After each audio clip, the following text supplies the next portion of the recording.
Hello everyone, welcome to Edurudram success classes. तो जैसा कि मैंने आपसे प्रॉमिस किया था, तो फाइनली इलेक्ट्रॉनिक्स में लेके आ चुका हूं।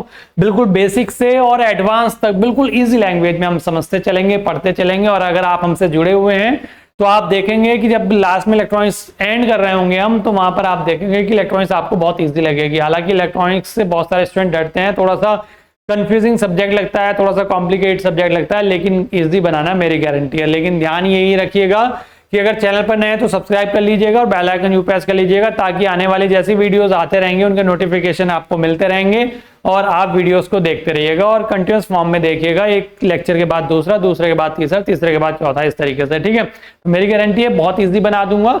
अब आज का जो लेक्चर है हम इसमें क्या डिस्कस करेंगे, बेसिक्स ऑफ इलेक्ट्रॉनिक्स की हम बात करेंगे यहाँ पर, जिसके अंदर हम कौन कौन से टॉपिक डिस्कस करेंगे। व्हाट इज इलेक्ट्रॉनिक्स, मतलब इलेक्ट्रॉनिक्स क्या होता है, ये चीज हम देखेंगे। एटॉमिक स्ट्रक्चर क्या होता है, एटॉमिक स्ट्रक्चर की हम बात यहाँ पर क्यों करेंगे उसके बारे में भी मैं बताऊंगा, क्योंकि वहां से हम देखेंगे हमारे वैलेंस इलेक्ट्रॉन्स हमारे क्या होते हैं। अब वैलेंस इलेक्ट्रॉन्स हम क्यों देखेंगे, क्योंकि कहीं ना कहीं हम वैलेंस इलेक्ट्रॉन के साथ साथ में जो वैलेंस इलेक्ट्रॉन्स होते हैं उन्हीं में से जो फ्री इलेक्ट्रॉन्स हमारे बनते हैं वो फ्री इलेक्ट्रॉन्स, ये क्यों देखेंगे हम, क्योंकि इन्हीं को तो हमें फ्लो कराना है और इनकी जब स्टडी करते हैं इनके फ्लो की, तो वही हमारा इलेक्ट्रॉनिक्स कहलाता है। और देन उसके बाद हम बात करेंगे एनर्जी बैंड्स। एनर्जी बैंड्स की हम क्यों बात करते हैं, क्योंकि किसी भी मटेरियल में जो हमारे इलेक्ट्रॉन्स होते हैं उनके पास जो एनर्जी होती है, उन एनर्जी लेवल के बेसिस पर हम उनको अलग अलग बैंड्स में, अलग अलग कैटेगरी में डिवाइड कर देते हैं। कुछ बैलेंस बैंड में होते हैं, कुछ कंडक्शन बैंड में। क्या है ये सारी चीजें आज के इस लेक्चर में हम जानेंगे, और ये इतने इंपॉर्टेंट हो जाते हैं आपके सब्जेक्ट के लिए। जैसे अगर मैं एक एग्जांपल के तौर पे आपको बताऊं, जैसे कोई बिल्डिंग कितने लंबे टाइम तक टिकेगी या कितनी मतलब मजबूत होगी कोई बिल्डिंग, वो किस पर डिपेंड करेगा, कहीं ना कहीं उसकी फाउंडेशन पर, उसकी नींव पर डिपेंड करेगा। लेकिन नींव जो है वो दिखाई नहीं देती, फाउंडेशन दिखाई नहीं देती, लेकिन हर एक बिल्डिंग के लिए इंपॉर्टेंट बहुत होती है। सेम उसी तरीके से आप अगर अपने सिलेबस में भी देखेंगे तो ये टॉपिक्स आपको दिखाई नहीं देंगे, लेकिन आपके सब्जेक्ट के लिए ये टॉपिक बहुत इंपॉर्टेंट होंगे। ठीक है, तो चलिए वन बाय वन एक एक लेक्चर, एक एक टॉपिक को हम देख लेते हैं, यहाँ पर डिस्कस कर लेते हैं वन बाय वन, बिल्कुल ईजी लैंग्वेज में। ठीक है, सबसे पहले मैं बात करता हूं इलेक्ट्रॉनिक्स क्या है। तो जैसा इसको हम ये भी बोल सकते हैं कि it is the branch of science, और जैसे हम इंजीनियरिंग की बात कर रहे हैं यहाँ पर, तो हम इसको बोल सकते हैं it is the branch of engineering. जैसे इंजीनियरिंग में अगर हम बात करें तो इलेक्ट्रॉनिक्स इंजीनियरिंग एक ब्रांच के फॉर्म में हम पढ़ते हैं, देखते हैं, सुनते हैं। इलेक्ट्रॉनिक्स एंड कम्युनिकेशन इंजीनियरिंग की हम बात करते हैं, इलेक्ट्रॉनिक्स एंड टेलीकम्युनिकेशन की हम बात करते हैं, इलेक्ट्रॉनिक्स, इलेक्ट्रिकल एंड इलेक्ट्रॉनिक्स की हम बात करते हैं। तो कहीं ना कहीं डिफरेंट नेम हमने इसके सुने हैं। तो कहीं ना कहीं ये क्या है, एक ब्रांच है किसकी, इंजीनियरिंग की, जहां पर हम स्टडी करते हैं किसकी, फ्लो ऑफ इलेक्ट्रॉन्स की। अब फ्लो ऑफ इलेक्ट्रॉन्स की हम स्टडी कहां पर करेंगे, या तो किसी वैक्यूम में या किसी गैस में, या अगर मैं बोलूं हम इलेक्ट्रॉनिक्स की मेनली अगर बात करें तो कहां पर करेंगे, सेमीकंडक्टर में। सेमीकंडक्टर का एक टाइप का हमारा मटेरियल है। आगे अगले लेक्चर में हम क्लासिफिकेशन भी देख रहे होंगे मटेरियल का, तो वहां पर जानेंगे कि हमारे कंडक्टर्स क्या होते हैं, इंसुलेटर्स क्या होते हैं, सेमीकंडक्टर्स क्या होते हैं। ठीक है, बिल्कुल बेसिक से समझ लीजिएगा। आजकल स्टार्टिंग के 3 लेक्चर जो हैं वो आपके फाउंडेशन का काम करेंगे सब्जेक्ट की, जो सिलेबस में आपके गिवन है। क्लियर, तो और ये तो ठीक हो गया कि हम इनके फ्लो ऑफ इलेक्ट्रॉन्स की यहाँ पर स्टडी करते हैं इलेक्ट्रॉनिक्स में, चाहे वो वैक्यूम की बात हो, चाहे वो गैस की बात हो, चाहे वो सेमीकंडक्टर की बात हो। और अब हम ठीक है, जैसे कोई हमने एक सॉलिड ले लिया किसी भी तरीके का, जैसे मैं अगर एक एग्जांपल के तौर पे आपको बताऊं, कोई सॉलिड बॉडी या सॉलिड हमारे पास कोई ऑब्जेक्ट है, तो वैसे अगर जो हम अपने आसपास जितने भी मटेरियल देखते हैं, जो भी चीज हम देखते हैं, वो किसी ना किसी मटेरियल की बनी होती है, जो हम कैटेगराइज करेंगे अपने अगले लेक्चर में। उसमें भी फिर मैं रिपीट करूंगा कि हमारे जो चारों तरफ कोई भी मटेरियल अगर है, जैसे कि अगर मैं बात करूं यहाँ पर मुझे एक ऑब्जेक्ट दिख रहा है सामने, ये आप देखेंगे ये क्या है, ट्रैक्टर है, देख भी पा रहे होंगे, ये वुडन का है। ठीक है, तो ये क्या है, वुडन है। तो वुडन किस कैटेगरी में आएगा, इंसुलेटर की कैटेगरी में आएगा। नेक्स्ट लेक्चर में हम डिस्कस करेंगे। तो जितने भी ऑब्जेक्ट या जितने भी चीजें हमारे आसपास होती हैं, वो मतलब ये समझ लीजिएगा कि उनमें सभी में क्या होते हैं, इलेक्ट्रॉन्स होते हैं। लेकिन क्या होता है, वो डिपेंड करता है कैटेगरी वाइज कि वो इंसुलेटर है या कंडक्टर है या सेमीकंडक्टर है। उसी के अकॉर्डिंग अगर हम बात करेंगे तो नंबर ऑफ इलेक्ट्रॉन्स जो है वो वेरी करते हैं सभी हमारे मटेरियल्स में। ठीक है, अब इलेक्ट्रॉन्स तो हमारे सभी मटेरियल्स में है, किसी में ज्यादा किसी में कम। ठीक है, अब हम क्या करते हैं, चाहे तो हम इसका मतलब इसको एक्सटर्नल कोई भी मतलब एक्सटर्नल पावर सप्लाई दें या कुछ भी दें, इसको इसका टेम्परेचर इंक्रीज करें, जो भी हमारा ऑब्जेक्ट है, जो भी हमारा मटेरियल है, तो जो उसमें इलेक्ट्रॉन्स होते हैं वो कहीं ना कहीं क्या करेंगे, फ्रीली मूव करेंगे या फ्लो करेंगे पर्टिकुलर किसी भी डायरेक्शन में। तो जब हमारा कोई भी किसी भी ऑब्जेक्ट में कोई इलेक्ट्रॉन हमारा मूव करता है, चाहे वो फ्रीली किसी भी डायरेक्शन में करे, वो डायरेक्शन वगैरह की बात हम आगे आने वाले लेक्चर्स में करेंगे। जब वो फ्लो करता है किसी भी डायरेक्शन में, तो क्या होता है कि हमारे करंट जनरेट होता है, वहां से करंट फिर हमारा प्रोड्यूस होता है, लेकिन डायरेक्शन जो होती है करंट की वो अपोजिट डायरेक्शन होती है, किसके कंपैरिजन में, इलेक्ट्रॉन के फ्लो के कंपैरिजन में, इलेक्ट्रॉन की डायरेक्शन के कंपैरिजन में। तो इलेक्ट्रॉन जिस डायरेक्शन में फ्लो करेगा उसके अपोजिट डायरेक्शन में उस मटेरियल में क्या होता है, हमारा करंट फ्लो हो जाता है। तो हमें कराना क्या है, जो सेमीकंडक्टर मटेरियल्स उन्हें हमें कंडक्ट ही कराना है, और सेमीकंडक्टर मटेरियल्स वही होते हैं जब हम चाहें तो उनको कंडक्ट करा लें, नहीं कराना है तो हम उनको नहीं कराएं। तो अब क्या है कि कंडक्ट कराएंगे तो करंट फ्लो होगी, दैट मींस करंट फ्लो हो रही है। कंडक्शन अगर हो रहा है तो बोला क्या जा रहा है कि कंडक्शन हो रहा है वहां पर, तो मतलब क्या है उसका कि उसमें करंट फ्लो हो रहा है, ठीक है, क्लियर। तो हम क्या कर रहे हैं, कहीं ना कहीं स्टडी करते हैं जो इलेक्ट्रॉन हमारे फ्लो करते हैं किसी भी ऑब्जेक्ट में करंट को प्रोड्यूस करने के लिए, करंट को फ्लो कराने के लिए, तो उनकी स्टडी हम किस में करते हैं, इलेक्ट्रॉनिक्स में करते हैं। और वो जो डिवाइसेस होती है जिन पर हम स्टडी कर रहे होते हैं वो हमारी डिवाइसेस क्या कहलाएंगी, इलेक्ट्रॉनिक डिवाइसेस कहलाएंगी। तो मेनली अगर मैं बात करूं तो हम क्या क्या करते हैं इस सब्जेक्ट में, ये एक ब्रांच है किसकी, इंजीनियरिंग की, जिसमें हम फ्लो ऑफ इलेक्ट्रॉन्स की स्टडी करते हैं। साथ में जो इलेक्ट्रॉनिक्स डिवाइसेस हैं उनका क्या यूटिलाइजेशन है और क्या यूज है और किस तरीके से वो डील करती है हमारी डेली लाइफ में, हम किस तरीके से यूज करते हैं, वो सारी स्टडी जो हम करते हैं यहाँ पर वो हमारे किस में होती है, वो इलेक्ट्रॉनिक्स में होती है, ठीक है। तो यही चीज यहाँ पर लिखी हुई है बेटा। नोट्स का आपको मैंने बता ही दिया था, नोट्स एप्लीकेशन पर मिल जाएंगे, एप्लीकेशन आप डाउनलोड कर लीजिएगा, नीचे लिखा हुआ भी आ रहा है। कोई डाउट होता है तो कॉन्टैक्ट नंबर है स्क्रीन पर चल रहा है, तो उस पर कांटेक्ट कर लीजिएगा। बाकी नोट जो है हमारे एप्लीकेशन पर मिलेंगे, मैं लास्ट में बता दूंगा कौन सा एप्लीकेशन और कहां से और कैसे मिलेगा, ठीक है। चैनल पर नए हैं तो सब्सक्राइब जरूर कर लीजिएगा और अपने सभी फ्रेंड्स तक जो भी इलेक्ट्रॉनिक्स पढ़ रहे हैं या इवन बीटेक कर रहे हैं उन तक हमारा चैनल जरूर शेयर कीजिएगा, ठीक है। तो अब मैं बात करूं इसमें लिखा हुआ क्या, ये भी मैं बता देता हूं ताकि अगर आप बाद में नोट से पढ़ें तो आपको आइडिया रहे कि क्या है, ठीक है। The branch of engineering which deals with the flow of electrons through vacuum gas और semiconductor is called electronics। जैसे कि मैंने आपसे बताया कि इलेक्ट्रॉन इंजीनियरिंग की एक ब्रांच जिसमें हम क्या करते हैं, डील करते हैं या स्टडी करते हैं किसकी, फ्लो ऑफ इलेक्ट्रॉन्स की, थ्रू वैक्यूम हो, गैस हो या सेमीकंडक्टर हो, उसी को हम इलेक्ट्रॉनिक्स कहते हैं। और electronics essentially deals with the electronics devices and their utilisation, मतलब जो इलेक्ट्रॉनिक्स डिवाइसेस हैं उनके साथ में डील करते हैं मेनली, और उनके यूटिलाइजेशन की हम बात करते हैं किसमें, इलेक्ट्रॉनिक्स में, ठीक है। तो बेसिक चीज क्लियर होगी इलेक्ट्रॉनिक्स क्या है हमारा, ठीक है। अब आगे बात कर लेते हैं हम एटॉमिक स्ट्रक्चर की। मैंने स्टार्टिंग में भी अभी बताया था कि एटॉमिक स्ट्रक्चर हम यहाँ पर क्यों पढ़ रहे हैं। अगर आपको इलेक्ट्रॉनिक्स बहुत अच्छे से समझनी है तो आपको फिजिक्स अपनी अच्छी करनी होगी। फिजिक्स आई थिंक आपने अच्छी ही करी होगी, तभी तो आपने 12th करके बीटेक में एडमिशन लिया होगा। तो फिजिक्स आपकी अगर अच्छी है तो आपको इलेक्ट्रॉनिक्स में बहुत इंटरेस्ट आने वाला है। लेकिन कहीं ना कहीं केवल फिजिक्स से काम नहीं चलता, इलेक्ट्रॉनिक्स में थोड़ा सा टच कहीं ना कहीं केमिस्ट्री का भी रहता है। तो वो केमिस्ट्री भी हमें थोड़ी सी जाननी जरूरी है यहाँ पर। और मेनली हम केमिस्ट्री क्यों जाने हैं, क्योंकि कहीं ना कहीं हमें इलेक्ट्रॉन को लेके चलना है, इलेक्ट्रॉन के साथ में खेलना है सब्जेक्ट में। तो इलेक्ट्रॉन के साथ में खेलना है तो कहीं ना कहीं थोड़ी सी उसकी केमिस्ट्री भी जाननी हमें जरूरी है, ठीक है। एटॉमिक स्ट्रक्चर की बात मैं इसलिए करूंगा यहाँ पर क्योंकि हम वैलेंस इलेक्ट्रॉन जानेंगे। हम असल में वैलेंस इलेक्ट्रॉन क्या होता है, अब वैलेंस इलेक्ट्रॉन अगर हम जानेंगे तो वैलेंस इलेक्ट्रॉन को ही हमें फ्री भी कराना है ताकि वो रैंडमली मूव करे किसी भी डायरेक्शन में और करंट फ्लो, मतलब उस पर्टिकुलर मटेरियल में हमारा कंडक्शन हो जाए, क्लियर। तो होता क्या है, देखो एटॉमिक स्ट्रक्चर जो बेसिक, मैं बेसिक बताऊंगा, पूरा डीप केमिस्ट्री में नहीं जाऊंगा, लेकिन आपके लिए जितना जरूरी है उतना मैं यहाँ पर बताऊंगा। क्या होता है, किसी भी एटम का अगर हम एटॉमिक स्ट्रक्चर बनाते हैं तो उसके पास एक तो न्यूक्लियस होता है जिसमें हमारा पॉजिटिव चार्ज हमारे क्या होते हैं, प्रोटॉन एंड न्यूट्रॉन्स हमारे वहां पर होते हैं। पॉजिटिवली चार्ज प्रोटॉन होते हैं हमारे और न्यूट्रॉन हमारे यहाँ पर होते हैं क्या, न्यूक्लियस में, ठीक है। अब उसके पास क्या होते हैं, ऑर्बिट्स होते हैं। ऑर्बिट्स एक्चुअल में क्या होता है ये आपको बहुत अच्छे से पता होगा, क्या होता है ऑर्बिट, कमेंट करके बताएंगे स्टूडेंट। अब वीडियो को पॉज कीजिएगा और कमेंट करके बताइएगा कि जो ऑर्बिट मैं बोल रहा हूँ क्या होते हैं ऑर्बिट।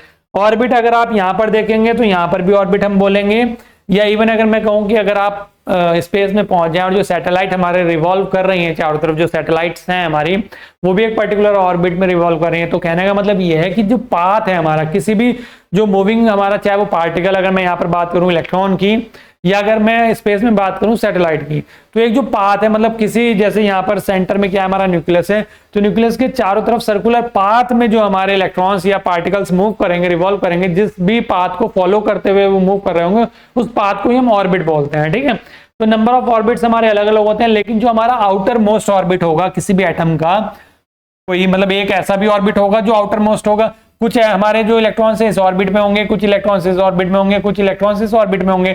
इवन मैंने यहाँ पर 3 ऑर्बिट्स बनाए, कितने भी यहाँ पर ऑर्बिट्स हो सकते हैं वो डिपेंड करेगा एटम टू एटम, ठीक है, या जो भी हमारा जिसकी भी हम यहाँ पर बात कर रहे हैं, ठीक है। तो जो हमारा आउटर मोस्ट ऑर्बिट होगा मेनली मैं उसी पर फोकस करूंगा क्योंकि हमें उसी से लेना देना है, बाकी जो अंदर है उससे हमें लेना देना नहीं है। तो जो आउटर मोस्ट मतलब जो सबसे बाहरी ऑर्बिट होगा, सेंटर में न्यूक्लियस हो गया, पॉजिटिवली चार्ज है, जिसमें हमारे क्या है पॉजिटिवली चार्ज प्रोटॉन, और हमारे क्या होते हैं उसमें न्यूट्रॉन होते हैं। ठीक है, अब जो आउटर मोस्ट ऑर्बिट होगा, ये जो ऑर्बिट है इसमें क्या होते हैं हमारे इलेक्ट्रॉन्स होते हैं। क्या होते हैं? इलेक्ट्रॉन्स होते हैं, जो क्या कर रहे होते हैं, कहते तो ये है कि एक सर्कुलर पाथ को फॉलो करके वो रिवॉल्व कर रहे होते हैं उसके चारों तरफ। ठीक है, एक सर्कुलर पाथ को फॉलो कर रहे होते हैं। ठीक है, जो भी हमारे इलेक्ट्रॉन्स ऑर्बिट में रिवॉल्व कर रहे हैं, घूम रहे हैं वहां पर। ठीक है, लेकिन वो एग्जैक्ट सर्कुलर पाथ को फॉलो नहीं करते, ये अलग अलग लॉ है हमारे, अलग अलग प्रिंसिपल्स हैं, डिपेंड करता है हाइजेनबर्ग के प्रिंसिपल की बात कर रहे हैं हम, या जो भी हमारे प्रिंसिपल्स हैं अलग अलग उनकी बात होती है। बाकी जो भी है, जो डी ब्रॉगली है, जो भी हमारे जो भी हैं वो प्रिंसिपल मैं यहाँ पर डिस्कस नहीं करूंगा, आपके लिए मैंडेटरी नहीं है यहाँ पर पढ़ना उनको अभी। तो फिलहाल आप ये फोकस कीजिएगा, जो आउटर मोस्ट यानी कि जो बाहरी ऑर्बिट होगा उसमें जो नंबर ऑफ इलेक्ट्रॉन्स हमारे होंगे वो हमारे क्या कहलाएंगे, वैलेंस इलेक्ट्रॉन्स कहलाएंगे। मैं अभी आगे बात करूंगा। ठीक है, तो होता क्या है, ये जो हमारे इसमें इलेक्ट्रॉन्स होते हैं ऑर्बिट्स में, जो हमारे इलेक्ट्रॉन्स होते हैं वो कहीं ना कहीं एक तरीके से, जैसे अगर मैं ये बोलूं कि आप एक रोप लीजिएगा, एक रस्सी लीजिएगा, उसमें एक साइड छोटा सा पत्थर बांध दीजिएगा और उसको क्या कीजिएगा, इस तरीके से घुमाइएगा। ठीक है, जब आप घुमाएंगे तो वो एक सर्कुलर पाथ को फॉलो कर रहा होगा, एक सर्कुलर पाथ को फॉलो कर रहा होगा वो पत्थर। ठीक है, जब तक आप उसे छोड़ेंगे नहीं, पकड़े रहेंगे और इस तरीके से रोप को रोटेट करते रहेंगे, तो जो उसमें पत्थर होगा, जो स्टोन होगा छोटा सा, वो क्या करेगा, सर्कुलर पाथ को फॉलो कर रहा होगा। जो पाथ को फॉलो कर रहा होगा वो क्या होगा, ऑर्बिट होगा। और वो स्टोन अगर आप मान लें छोटा सा, वो क्या हो जाए, अगर इलेक्ट्रॉन हमारा हो जाए, और जहां से हमने पकड़ रखा है वो क्या हो जाए, उसका न्यूक्लियस हो जाए, तो वो कहीं ना कहीं एक एटॉमिक स्ट्रक्चर होगा। अब जब वो रोटेट कर रहा होगा तो उस पर दो फोर्स लग रहे होंगे। अगर आपने ये चीज फिजिक्स में भी पढ़ी होगी आपने, जब रोटेट करेंगे उसको तो दो फोर्स लगेंगे। कोई चीज ऑर्बिट में इस तरीके से मूव करे, जैसे ये इलेक्ट्रॉन्स हमारे अगर मूव करेंगे सर्कुलर पाथ को फॉलो कर रहे हैं, तो इन पे दो फोर्स लगेंगे। एक फोर्स तो लगेगा कहां से, न्यूक्लियस की तरफ से, जो पॉजिटिवली चार्ज है, क्योंकि इलेक्ट्रॉन्स हमारे नेगेटिवली चार्ज होते हैं, तो वो क्या करते हैं यहाँ पर अपनी तरफ फोर्स ऑफ अट्रैक्शन यहाँ पर लग रहा होगा। ठीक है, और जब हम इसको मूव कर रहे हैं, ये भी मूव हो रहे हैं, या रोप को मूव करते हैं इस तरीके से, अगर मैं उसे छोड़ दूं, अगर उस रोप को अगर आप छोड़ देंगे तो क्या होगा, जो वो रोटेट कर रहा है स्टोन, कहीं ना कहीं वो जो सर्कुलर पाथ को फॉलो कर रहा था उससे बाहर एस्केप कर जाएगा और बाहर निकल के मूव कर जाएगा। तो जब हम इसको एक्सटर्नल चार्ज देंगे तो जो इलेक्ट्रॉन्स रिवॉल्व कर रहे हैं, जिसके पास एनर्जी आएगी, तो वो क्या करेगा, यहां से कोई इलेक्ट्रॉन हमारा एस्केप कर जाता है, इस ऑर्बिट को छोड़ देता है, तो वो क्या करेगा, हमारा इलेक्ट्रॉन फ्री हो जाता है, तो उसी को हम क्या बोलते हैं, फ्री इलेक्ट्रॉन बोलते हैं। ठीक है, तो ये हमारे जो आउटर मोस्ट ऑर्बिट में इलेक्ट्रॉन्स हैं हमारे, ये कहीं ना कहीं रिवॉल्व कर रहे हैं, और यही हमारा क्या एक्चुअल में एटॉमिक स्ट्रक्चर होता है। दो तरह के इसमें फोर्सेस लगते हैं, एक तो सेंट्रीफ्यूगल फोर्स होता है और एक इलेक्ट्रोस्टैटिक फोर्स होता है। मतलब जो इसकी वजह से लग रहा है हमारा न्यूक्लियस की वजह से, वो इलेक्ट्रोस्टैटिक फोर्स है, जो इसको बाहर नहीं जाने दे रहा, रोक के रख रहा है। और जो बाहर की तरफ फोर्स लग रहा है जब ये रिवॉल्व कर रहा है, तो वो कौन सा फोर्स होता है, हमारा सेंट्रीफ्यूगल फोर्स होता है। ये दोनों फोर्स आपने पढ़ रखे होंगे फिजिक्स में। ठीक है, इसलिए मैंने कहा था फिजिक्स और केमिस्ट्री थोड़ा थोड़ा दोनों साथ लेके चलेंगे। तो चलिए अब मैं बता देता हूं यहाँ पर है क्या क्या एक्चुअल में। ये मेरा न्यूक्लियस हो गया, जिसमें पॉजिटिवली चार्ज मेरा क्या है, पॉजिटिवली चार्ज इसको हम बोलेंगे, जिसमें प्रोटॉन्स एंड न्यूट्रॉन्स हमारे होंगे। और ये क्या हो गया, इसका ऑर्बिट हो गया, जिसमें इलेक्ट्रॉन रिवॉल्व कर रहा है। और ये नेगेटिवली चार्ज हमारा इसमें इलेक्ट्रॉन हो गया। इस इलेक्ट्रॉन पे दो फोर्सेज लगते हैं हमारे, एक अंदर की तरफ जो न्यूक्लियस की वजह से, और एक बाहर की तरफ जब ये रिवॉल्व कर रहा है इस तरीके से इसमें। तो बाहर जो लग रहा है फोर्स वो सेंट्रीफ्यूगल फोर्स है, और जो अंदर की तरफ फोर्स लग रहा है वो इलेक्ट्रोस्टैटिक फोर्स हमारा है। तो क्या रहा है एटॉमिक स्ट्रक्चर में कि atom is the basic building block of all the element. मतलब जो हमारा एटम होता है वो बेसिक बिल्डिंग ब्लॉक होता है सारे एलिमेंट्स, कोई से भी एलिमेंट की अगर हम बात कर लें, उसका एक पर्टिकुलर एटम ले लें अगर हम। ठीक है, कोई भी एक मटेरियल अगर मैं एलिमेंट, आपने पीरियोडिक टेबल तो पढ़ी होगी, वो सारे एलिमेंट्स हैं उसमें, तो उनमें से किसी भी एक एलिमेंट को लीजिएगा, उसका एक पर्टिकुलर एटम की बात हो रही है, उसके स्ट्रक्चर की अगर हम बात करें तो एटॉमिक स्ट्रक्चर हो जाएगा। ठीक है, तो electrostatic force of attraction between electrons and the nucleus holds up the electron in different orbits. अलग अलग ऑर्बिट में ही वही है कि अगर ज्यादा इलेक्ट्रॉन के पास कम एनर्जी होगी तो वो पास वाले ऑर्बिट में होगा न्यूक्लियस के, ज्यादा एनर्जी होगी तो वो इसमें होगा, अगर इससे भी ज्यादा एनर्जी अगर उसके पास होगी तो वो एस्केप कर जाएगा। ठीक है, चलिए आगे बात कर लेता हूँ कुछ और, इसमें थोड़ी सी इंपॉर्टेंट चीजें मैं बता देता हूँ, हालांकि बस जानना जरूरी है ये वाली चीजें समझने के लिए। क्या कि a proton is positively charge, हालांकि मैं बता चुका हूँ प्रोटॉन जो है पॉजिटिवली चार्ज पार्टिकल होता है, while neutron has the same mass as the proton but has no charge. यानी कि न्यूट्रॉन पर कोई चार्ज नहीं होता लेकिन मास होता है प्रोटॉन के बराबर। ठीक है, ये तो पता ही है केमिस्ट्री आपको। Therefore nucleus of atom is positively charge. तो इसलिए ओवरऑल क्या होता है, जो न्यूक्लियस होता है हमारा एटम का वो क्या होता है, पॉजिटिवली चार्ज होता है। तो अगर मैं उसके एटॉमिक वेट की बात करूं, एटॉमिक वेट हमारा क्या होता है, तो number of proton plus number of neutron. जितने नंबर ऑफ प्रोटॉन होंगे उसमें और जितने नंबर ऑफ न्यूट्रॉन्स होंगे उनको ऐड कर देंगे तो उसका एटॉमिक वेट आ जाएगा। और अगर नंबर की बात करेंगे तो चाहे वो नंबर ऑफ प्रोटॉन्स ले लो या इलेक्ट्रॉन्स ले लो, किसी भी एटम की अगर हम बात कर रहे हैं तो किसी भी एटम का अगर एटॉमिक नंबर अगर हमें जानना है तो उसके या तो नंबर ऑफ प्रोटॉन्स काउंट कर लो या नंबर ऑफ इलेक्ट्रॉन्स काउंट कर लो, जो भी एक चीज मर्जी है आपकी, ठीक है। तो क्योंकि अगर मैं बात करूं यहाँ पर ऑर्डिनरी कंडीशन में दोनों क्या होते हैं हमारे इक्वल ही होते हैं, number of protons equal to number of electrons, ठीक है। An electron is a negatively charge particle having negligible mass. जो हमारा इलेक्ट्रॉन होता है वो नेगेटिवली चार्ज पार्टिकल होता है। अब जो प्रोटॉन है उस पर पॉजिटिव चार्ज होता है, जो न्यूट्रॉन है उस पर नेगेटिव चार्ज होता है, लेकिन चार्ज दोनों पे सेम होते हैं। बता दूं कितना होता है। और साथ में क्या कह रहा है कि हैविंग नेग्लिजिबल मास, जो इलेक्ट्रॉन होता है उस पर नेग्लिजिबल मतलब बहुत कम क्या होता है उसके पास मास होता है। तो मैं आपको यहाँ पर एक और क्वेश्चन यहाँ पर दे रहा हूँ, उसका कमेंट बॉक्स में कमेंट करके आंसर जरूर बताइएगा कि इलेक्ट्रॉन और प्रोटॉन दोनों पर सेम चार्ज होता है लेकिन एक पर नेगेटिव एक पर पॉजिटिव, तो वो चार्ज कितना होता है वो बताना है और दोनों के मास भी आपको बताना है कितना होता है मास, ठीक है, इलेक्ट्रॉन पर भी और प्रोटॉन पर भी। क्लियर? ये कमेंट करके जरूर बताना है। मैं कमेंट के लिए इसलिए बोल रहा हूँ बेटा ताकि मुझे लगे कि हाँ आप बिल्कुल प्रॉपर तरीके से चीजें पढ़ रहे हैं और समझ रहे हैं, ठीक है। और ये आपने पढ़ भी रखा है पहले से। The charge of an electron is equal but opposite to that on a proton, यानी कि ये चीज जो मैंने बताई वही लिखी हुई है यहाँ पर। और ऑर्डिनरी कंडीशन की अगर हम बात करें तो नंबर ऑफ इलेक्ट्रॉन जो है वो हमारे नंबर ऑफ प्रोटॉन के इक्वल होते हैं, ठीक है। अब हम बात कर लेते हैं वैलेंस इलेक्ट्रॉन की। तो इसमें जैसा मैंने अभी आपको एटॉमिक स्ट्रक्चर के बारे में बताया और वहां पर एक डायग्राम भी बना के दिखाया आपको एक एटॉमिक स्ट्रक्चर का, वही सेम मैं यहाँ पर फिर से रिपीट कर रहा हूँ। जैसे माना हमने क्या है कि कोई हमारा स्टार्टिंग में मैंने क्या माना एक न्यूक्लियस है, जैसा कि मैंने आपको बताया इसमें प्रोटॉन एंड न्यूट्रॉन्स होते हैं और वो पॉजिटिवली चार्ज होता है हमारा न्यूक्लियस जो होता है, ठीक है, प्रोटॉन की वजह से।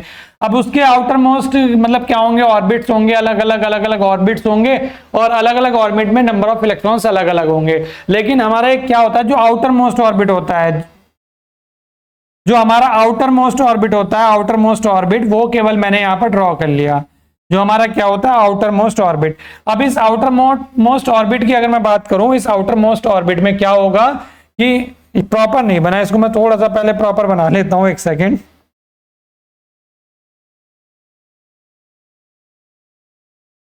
ठीक है, ये हमारा न्यूक्लियस है और इसके चारों तरफ क्या होगा, एक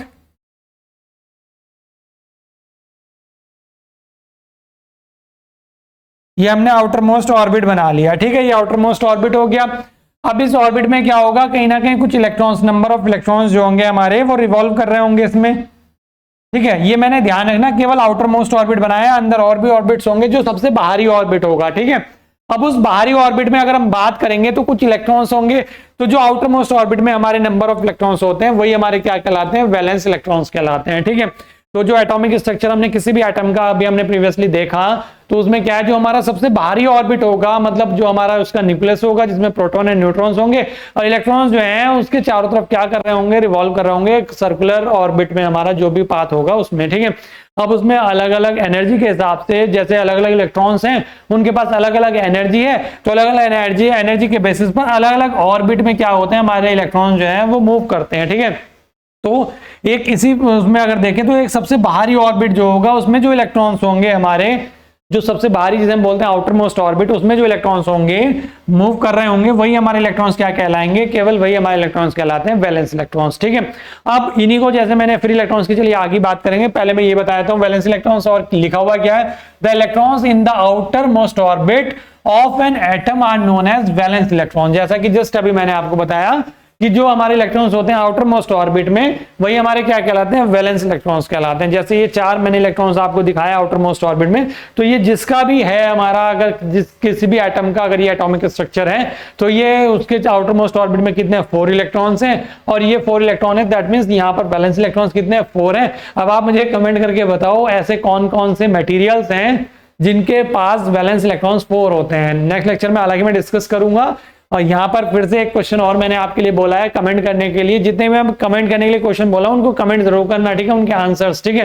मैं देखना चाहता हूँ कितनी आपको अभी नॉलेज है और कितना आप सीख पा रहे हैं चीजें, ठीक है। तो कमेंट करके बताना है कि कितने हमारे कौन कौन से मेटल्स ऐसे होते हैं, सभी नहीं, 1 या 2 बताने हैं आपको, जो मेनली हम यहाँ पर यूज भी करेंगे अपने आने वाले लेक्चर्स में। इवन इलेक्ट्रॉनिक्स में जो हम यूज करते हैं वो वही यूज करते हैं जिसके पास 4 इलेक्ट्रॉन्स होते हैं, वैलेंस इलेक्ट्रॉन्स होते हैं, इलेक्ट्रॉन्स नहीं वैलेंस इलेक्ट्रॉन्स केवल, मतलब इलेक्ट्रॉन्स तो ज्यादा भी हो सकते हैं, अदर ऑर्बिट में होंगे, लेकिन आउटर मोस्ट ऑर्बिट में केवल 4 इलेक्ट्रॉन्स होंगे। वो कौन से हैं बताना, ठीक है, यानी कि जिनके पास 4 valence electron, outer most orbit में इलेक्ट्रॉन कह लो या वैलेंस इलेक्ट्रॉन्स कह लो, ठीक है।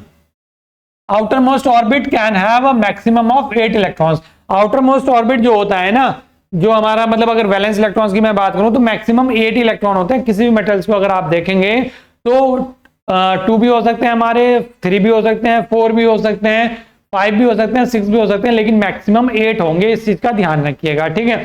तो मैक्सिमम वैलेंस इलेक्ट्रॉन्स किसी भी मेटेरियल के पास कितने हो सकते हैं, वो 8 हो सकते हैं। Valence electrons determine the physical and chemical property of a material, यानी कि जो वैलेंस इलेक्ट्रॉन्स होते हैं उनकी हेल्प से ही या उनसे ही हमें पता चलता है क्या कि जो वैलेंस इलेक्ट्रॉन है वो फिजिकल और केमिकल प्रॉपर्टी किसी भी मटेरियल की, या जो भी मटेरियल हमारा है। बेटा एक सेकंड का बस मुझे टाइम चाहिए, ठीक है। अब फ्री इलेक्ट्रॉन की बात कर लेते हैं। नेक्स्ट है हमारा टॉपिक फ्री इलेक्ट्रॉन। तो जस्ट जो मैंने अभी आपको ये बताया, इसमें जो हमारी वैलेंस इलेक्ट्रॉन्स हैं, जब इनके पास एनर्जी, हम कोई एक्सटर्नल सोर्स यहां पर अप्लाई करते हैं जिसकी वजह से उनकी एनर्जी और ज्यादा इंक्रीज हो जाती है। मैंने आपको अभी बताया कि जो हमारे ऑर्बिट्स होते हैं अलग अलग, तो उनमें अलग अलग इलेक्ट्रॉन्स अलग अलग ऑर्बिट में किस लिए होते हैं अलग अलग, क्योंकि उनके एनर्जी के बेसिस पर वो अलग अलग ऑर्बिट में रहते हैं। जिसके पास ज्यादा एनर्जी वो आउटर मोस्ट ऑर्बिट में, जिसके पास कम एनर्जी वो लोअर मोस्ट ऑर्बिट में, ठीक है।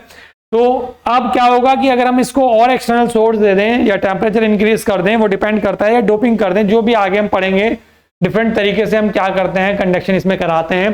तो ये जो इलेक्ट्रॉन्स हमारे हैं जो आउटर मोस्ट ऑर्बिट में, उनकी एनर्जी इंक्रीज होगी और इंक्रीज होने पर वो क्या कर जाएंगे, इसको एस्केप कर जाएंगे।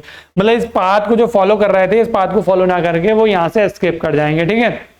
और जो इलेक्ट्रॉन हमारे एस्केप करेंगे वही हमारे कहलाएंगे फ्री इलेक्ट्रॉन, यानी कि वो अब फिर क्या हो जाएंगे, इस जो इलेक्ट्रोस्टैटिक फोर्स लगा हुआ है उसकी वजह से यहाँ पर रुके नहीं रहेंगे इस ऑर्बिट में, वो फ्री हो जाएंगे, फ्रीली मूव करने के लिए किसी भी डायरेक्शन में कहीं पर भी, ठीक है। अब यहां पर अगर मैं बात करूं फ्री इलेक्ट्रॉन लिखा हुआ क्या है तो देख लेते हैं। The valence electrons of different material possesses different energy, यानी कि डिफरेंट मटेरियल के जो वैलेंस इलेक्ट्रॉन्स होते हैं उनके पास अलग अलग एनर्जीज होती हैं, डिफरेंट एनर्जीज होती हैं। The greater the energy of a valence electron the lesser is it bound to the nucleus, मतलब जितनी ज्यादा एनर्जी होगी वो न्यूक्लियस से उतना ही लूजली बॉन्ड होगा, यानी कि उतना टाइटली बॉन्ड नहीं होगा, उतना ही लूजली बॉन्ड होगा, ठीक है। आगे, ठीक है। अब बात कर लेते हैं in metals the valence electrons possess so much energy that they are very loosely attached to the nucleus. क्या कह रहा है कि मेटल की अगर हम बात करें तो उसमें जो वैलेंस इलेक्ट्रॉन्स होते हैं वो बहुत ज्यादा लूजली अटैच रहते हैं, किससे, अपने न्यूक्लियस से। इसलिए कहते हैं कि जो हमारे मेटल है जिन्हें हम कंडक्टर भी बोलते हैं, उनमें इजिली करंट फ्लो हो जाता है। क्यों? क्योंकि उनके जो आउटर मोस्ट ऑर्बिट में यानी कि जो वैलेंस इलेक्ट्रॉन्स हमारे होते हैं वो लूजली अटैच रहते हैं, किससे, न्यूक्लियस से, तो वो जल्दी क्या हो जाते हैं, फ्री हो जाते हैं। और जब इलेक्ट्रॉन फ्री होगा रैंडमली किसी भी डायरेक्शन में मूव करने के लिए, तो ही हमारा क्या होगा, इलेक्ट्रॉन की वजह से करंट फ्लो होगा, यानी कि कंडक्शन होगा। तो इसलिए कहते हैं कि जो मेटल है या कंडक्टर है उसमें कंडक्शन जल्दी स्टार्ट हो जाता है, करंट जल्दी फ्लो हो जाती है। क्यों? क्योंकि उसके जो वैलेंस इलेक्ट्रॉन्स हैं वो जल्दी ही फ्री हो जाते हैं, थोड़े से ही हम अगर उसमें सोर्स अप्लाई करें वहां पर, ठीक है।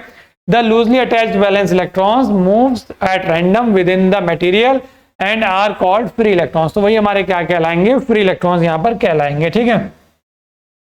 अगर यहां पर बात करें तो ये लाइन आप सिंगल लाइन भी लिख सकते हैं, the valence electrons which are loosely attached to the nucleus are known as the free electrons.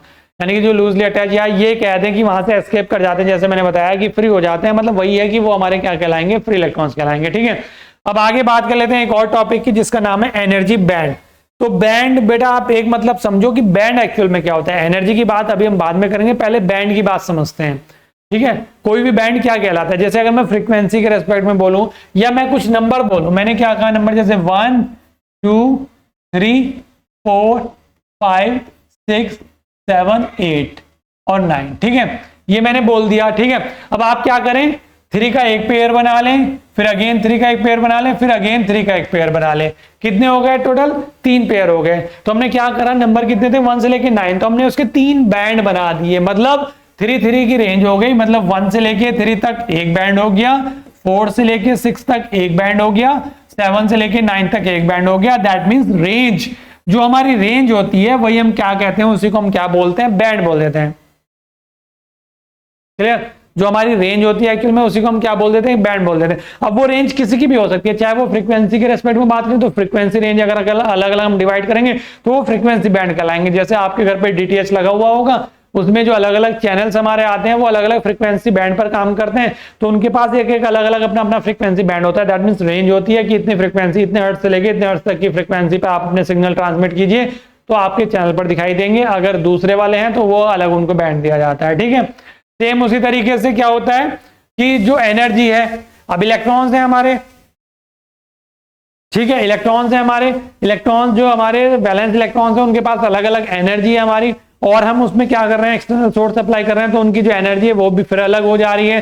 तो उनकी एनर्जी के लेवल पर जो भी मटेरियल हमारा है उनमें जो इलेक्ट्रॉन्स हैं उनकी एनर्जी के लेवल पर हम दो बैंड में उनको क्लासिफाई करते हैं या डिवाइड कर देते हैं। दो बैंड कौन कौन से होते हैं वो हमारे, एक बोलते हैं हम वैलेंस बैंड और एक होता है हमारा कंडक्शन बैंड। मतलब आगे यहां पर बना दो, देखो जैसे सपोज करो कि ये एक सॉलिड है हमारा, ये कोई मटेरियल है, इसमें नंबर ऑफ इलेक्ट्रॉन्स है, तो हमने क्या करा है, इसमें जो नंबर ऑफ इलेक्ट्रॉन्स हैं जो हमारे, उनके जो एनर्जी है उनके बेसिस पर उनको दो बैंड में, दो कैटेगरी में डिवाइड कर दिया। जो लोअर एनर्जी वाले इलेक्ट्रॉन्स होंगे, मतलब ऐसे इलेक्ट्रॉन जिनके पास कम एनर्जी होगी, बहुत कम एनर्जी होगी, एक लेवल हम डिसाइड करेंगे कि इस लेवल तक, यानी कि 0 इलेक्ट्रॉन वोल्ट से लेके 1 इलेक्ट्रॉन वोल्ट या 2 इलेक्ट्रॉन वोल्ट तक के जो है, या 1 इलेक्ट्रॉन वोल्ट ही मान लेते हैं एग्जांपल के तौर पे, कि 0 से लेके 1 इलेक्ट्रॉन वोल्ट तक जिनके भी पास एनर्जी है इलेक्ट्रॉन, वो सारे इलेक्ट्रॉन्स हमारे किस में होंगे, वो सारे इलेक्ट्रॉन्स हमारे वैलेंस बैंड में होंगे।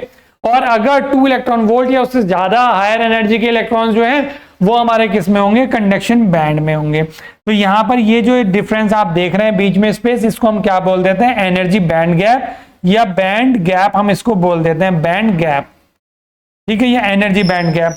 तो यहां पर कितना है मैक्सिमम इसके लिए 1 इलेक्ट्रॉन वोल्ट, और उसके लिए कंडक्शन बैंड के लिए कितना पता है, 2 इलेक्ट्रॉन वोल्ट लोअर। तो 1 से लेके 2, मतलब 1 इलेक्ट्रॉन वोल्ट से एनर्जी से लेके 2 इलेक्ट्रॉन वोल्ट एनर्जी तक के जो भी इलेक्ट्रॉन्स हैं हमारे, वो बीच में क्या है इतना, वो क्या है 1 इलेक्ट्रॉन वोल्ट का क्या हो गया, बैंड गैप हो गया। मतलब इस बीच में जो इलेक्ट्रॉन्स होंगे वो ना तो वैलेंस बैंड में होंगे ना वो कंडक्शन बैंड में होंगे। एक फर्मी लेवल भी यहाँ पर हमारा होता है जिसको हम यहाँ पर हम मेनली इसकी जो हायर एनर्जी उसे ईवी से डिनोट कर देते हैं, वैलेंस बैंड की हायर एनर्जी, और इसकी जो लोअर एनर्जी होती है इसे ईसी से डिनोट कर देते हैं। तो फर्मी लेवल या फर्मी एनर्जी जो हमारी यहाँ पर होती है, बेटा एक सेकेंड, फर्मी एनर्जी जो हमारी यहाँ पर होती है उसे हम क्या बोल देते हैं यहाँ पर, ईसी माइनस ईवी अपॉन 2, मतलब उसके सेंटर में एक लेवल होता है जिसे हम बोलते हैं फर्मी लेवल। आप टर्म सुनेंगे तो कंफ्यूज मत होना, फर्मी लेवल क्या होता है, ठीक है। तो ये मैंने बताया आपको। तो यही जो बैंड्स हैं हमारे, इनमें क्या होता है, हमारे नंबर ऑफ इलेक्ट्रॉन्स होते हैं, तो यही हमारे क्या कहलाते हैं, energy band, energy bands, conduction band और वैलेंस बैंड, या एनर्जी बैंड डायग्राम। और ये जो डायग्राम होता है इसको एनर्जी बैंड डायग्राम होता है। अगले लेक्चर में मैं डिस्कस करूंगा, कब, जब मटेरियल्स का क्लासिफिकेशन कर रहा हूँ तो वहां पर कंडक्टर के लिए, इंसुलेटर के लिए और सेमी कंडक्टर के लिए एनर्जी बैंड डायग्राम हम अच्छे से डिस्कस कर रहे होंगे। तो अब एक बार मैं आपको बता देता हूं कि एनर्जी बैंड्स एक्चुअल में है क्या, यहाँ पर कैसे लिखना है। तो in case of single isolated atom an electron in any orbit has definite energy, मतलब सिंगल आइसोलेटेड एटम की अगर हम बात करें तो जो इलेक्ट्रॉन्स हैं हमारे किसी भी ऑर्बिट में उनके पास अपनी अपनी एक एनर्जी होगी, ठीक है।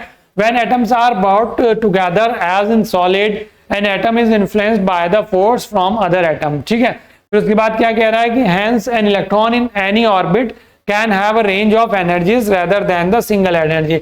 मतलब यही है कि ऑर्बिट जैसे डिफरेंट डिफरेंट ऑर्बिट में है और डिफरेंट डिफरेंट एनर्जी, अपने सबके पास अपनी अपनी एनर्जी है, सबके पास क्या होता है, अलग अलग एनर्जी होती है, डिफरेंट डिफरेंट एक रेंज होती है सबके पास एनर्जी की अलग अलग, ठीक है। सिंगल एनर्जी नहीं होती, सिंगल एनर्जी होने के बजाय बल्कि एक रेंज होती है। कुछ इलेक्ट्रॉन के पास 1 इलेक्ट्रॉन वोल्ट एनर्जी होगी, कुछ इलेक्ट्रॉन्स के पास 2 इलेक्ट्रॉन वोल्ट एनर्जी होगी, कुछ इलेक्ट्रॉन्स के पास 3 इलेक्ट्रॉन वोल्ट एनर्जी होगी। एक एग्जाम्पल के तौर पर बता रहा हूं, तो सबके पास एक रेंज होती है अलग अलग, ठीक है। This range of energy level are known as energy band. तो ये जो रेंज है हमारी, यही हमारी एनर्जी बैंड्स कहलाती हैं। और इसमें हम जो डिवाइड करते हैं दो बैंड की यहाँ पर बात करते हैं, वैलेंस बैंड और कंडक्शन बैंड की।